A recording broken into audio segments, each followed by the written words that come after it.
So today we have Lynn Whitbeck with us today with Future Forward Sales, actually the brand behind this entire podcast. Hello, Lynn. Hi, how are you doing, Gabby? It's great to be here. I am great, and it's great to have you on here today. So why don't you explain to us first why you decided to start a podcast for your business? Yeah, I really wanted to be able to make that connection with other business owners and what they're going through right now with their sales. It's a real turbulent time. And so many business leaders, just like myself, we want to really serve our customers. We want to break out of complacency and negativity and really look at how we can thrive and what we can do. And by working together, we can share those types of business tips and insights that when you listen and tune in, you're going to be able to take something of value away every day and start applying it immediately. That can make a difference in your business and in your sales, because, if you don't have sales, you don't have a business. You got to be making those sales to grow your business and, to just really serve your customers and make their lives better with your product or service. Absolutely. And I think a lot of people, when they think business, it has to be so rigid and stern and by the book. And I think this way with the podcast kind of makes it more personal in a fun way to still discuss business principles, make relationships. So I'm very excited for your new podcast for this. Oh, thanks, Gabby. And I'm so thrilled that you're our host. I thank you so much. I'm really excited to see everything that you bring to each episode. Thank you. It's going to be a lot of fun. Very, very excited to meet new people and bring you new partnerships and exciting opportunities. So why don't you go ahead and tell us, what is your proven advice to unlock sales leads for enormous impact? Wow, that's a lot to unpack. There is a whole bunch that we could be talking about, but I think I'm going to focus on three things. And those are thinking like the customer, a communication plan, and then following up. So what I mean by that is when you think like the customer, you really are putting them in sharp focus and what they want, need, or lack. And when you frame everything else in your business around that, then you're much more, it just makes it much faster and easier to make that connection with the customers. And then you use your communication plan that you're going to develop for sales around those principles, what it is that they really want, what they're looking for, and how it's going to benefit them so they can do whatever it is that they want to be able to do, and then how your product fits into that. And when you develop that communication plan and deliver value each step of the way based on thinking like the customer, you're going to make those connections faster. They're going to be more genuine and authentic, and the customer is going to, respond to the value that you're delivering to them. And then, of course, you've got to follow up. I mean, that's one of the biggest things is that, and every company has this. It's not that the salespeople aren't good salespeople, but they often don't know how to follow up effectively. So when you put those things together, and they have templates and a plan that they're going to be able to follow and then customize for every customer, every prospect, you're going to see a real surge in your results. Absolutely. And do you think so? Base of the customer should be like the starting point. I think a lot of businesses, we think, okay, how can we have sales? How can we have sales? But sometimes like we have to almost put ourselves in the shoes of the customer. It sounds like you're saying that when we have that starting point, everything else can kind of flow behind that. Do I have that correct? Yeah, that is the number one first step, is you need to understand your client why. What's going on in their world. And of course, most businesses, we have different types of customers. They're either in different industries or they're in different types of roles. And you need to identify that for each of those market segments that you design and or develop or you understand about your product or service. Then from there, you're really going to put yourself so that you understand what they want, need, or lack, and how that what they're really looking for, and then how is it going to benefit them. That's the whole why around this. And ultimately it's so they can do something, so that they can achieve something, so that they can solve a problem. whatever that is that they're looking for, that so they can, that's what you need to understand. Then you take your product or service and you answer those same questions, but so from your viewpoint, so how does your product or service fit in to the customer's framework?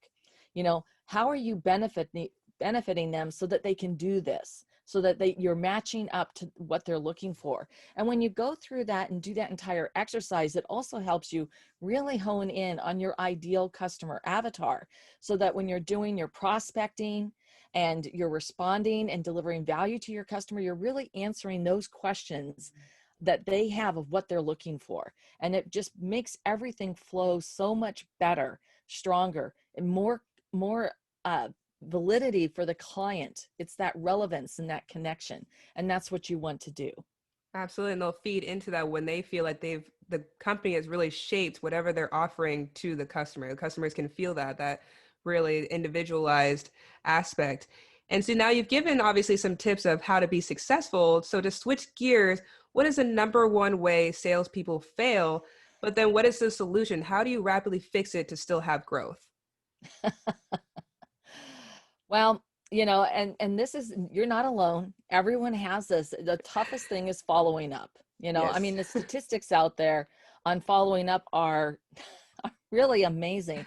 It's like 44% of salespeople don't follow up from day one. I've Wow. heard much higher from my clients that, that they've said, hey, go ahead and contact me. And it's crickets. They hear nothing. And so the number one thing is following up. And when you Mhm. follow up, please, please, please don't just say, hey, I'm calling to follow up, or I'm calling to check in, and what's the status? Right. Sound kind Ugh, of fake. Yeah. it's just like a throwaway. It's Don't do that. You want to follow up with value. And when you do that consistently, and I have a story I can share about this, Yeah. because I got a lead, which was a referral into a major grocery chain here in the United States. Um, they were everywhere, very large. And one of the things that came out of that is that I researched, I was going to be through their vice president of procurement, but I researched who he was. I went through and looked at the company and what was going on and the transition and the changes that they were facing. There's so much information you can get Of just on their course. own website and their annual report, etc. So from that, I started my outreach.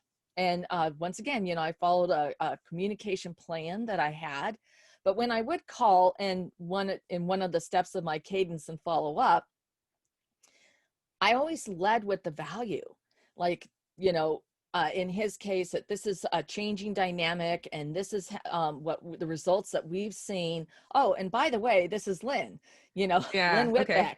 And of course, I always slowed it down and to give my phone number clearly and concisely. And as I was going through this cadence, and I wasn't hearing back, but I knew that this was a lead that had come in. So he had indicated interest. I just stayed at it. And it was really like at step 11 of my communication plan that he responded. And my step 11 happened to be, I sent a GoToMeeting invitation for a lunch. And so that meant I had to get on a plane and I flew in to meet him, and I had a team member of mine. We ended up having like this 3-hour lunch, covered a whole lot of stuff. And at that point, then everything started to pick up. And he told me at that meeting, it was because when I followed up every time, it was like he wanted to listen to what I had to say. He wanted to read what I had sent in the email, because I was delivering value. And I was building the relationship with him. I was building the trust, the credibility, the fact that I was going to be there, that I had his back, that I was paying attention, that I cared about their business and what they needed to achieve and what they were looking for. And that's why he ended up taking that meeting. And so when we do that, when we follow up in that way, that's just going to open up these opportunities. And that's one of the hardest things as for businesses and business owners, as you get these leads and they're squandered. And instead, we really need to be focusing our attention so that we can capitalize every single lead, because that in of itself is going to absolutely supercharge our business, grow those sales and our business.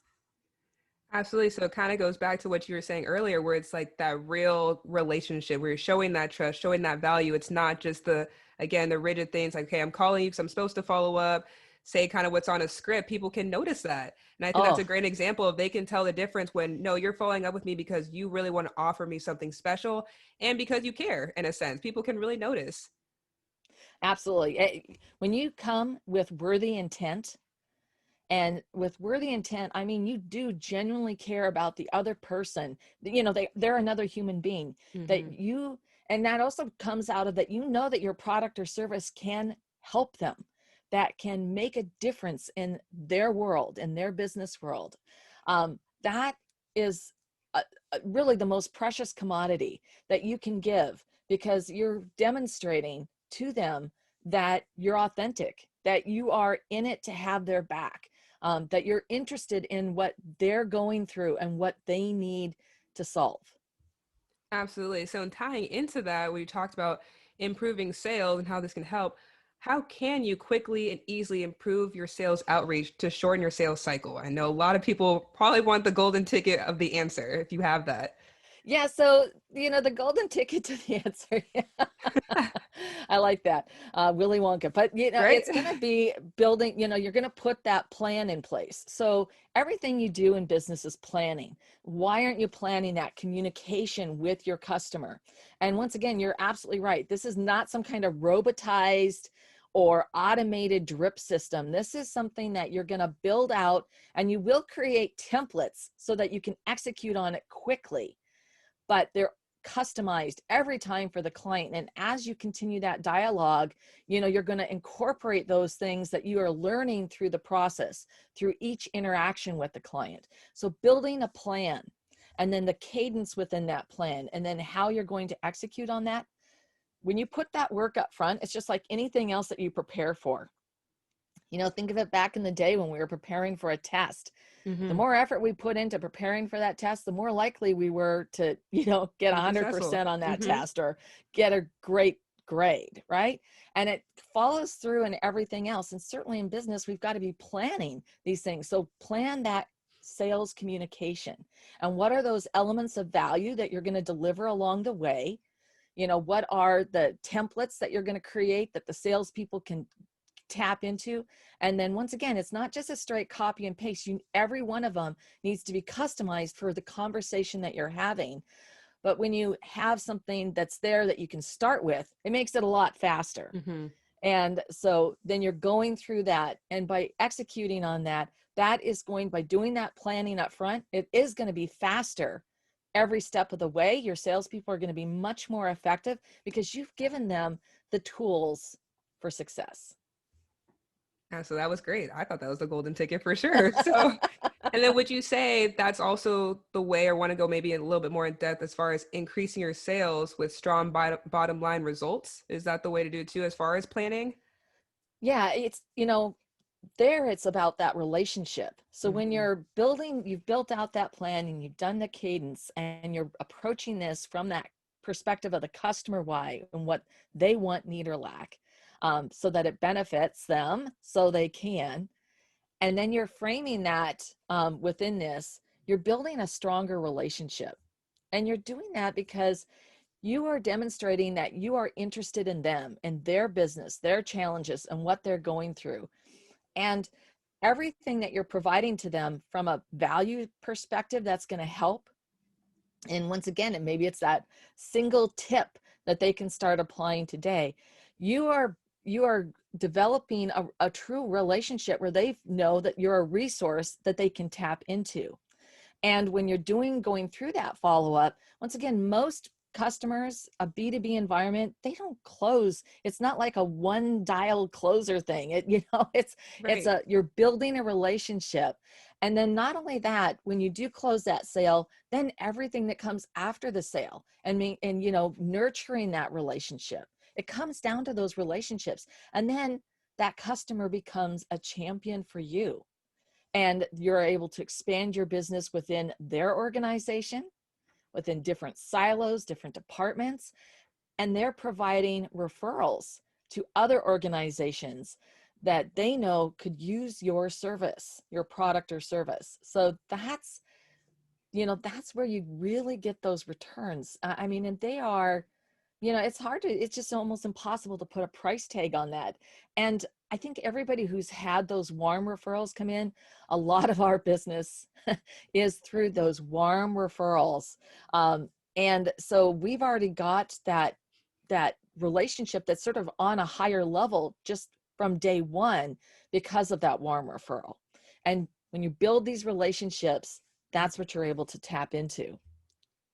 Yes, I can't believe just in this 15, 20 minutes, all that you've been able to offer and to speak on. So I can only imagine what can, be brought about and with these relationships, just talking more with you and possible partnerships. So where can people get more information for Future Forward Sales? Yeah, so it's on futureforwardsales.com, and you can find out about us there.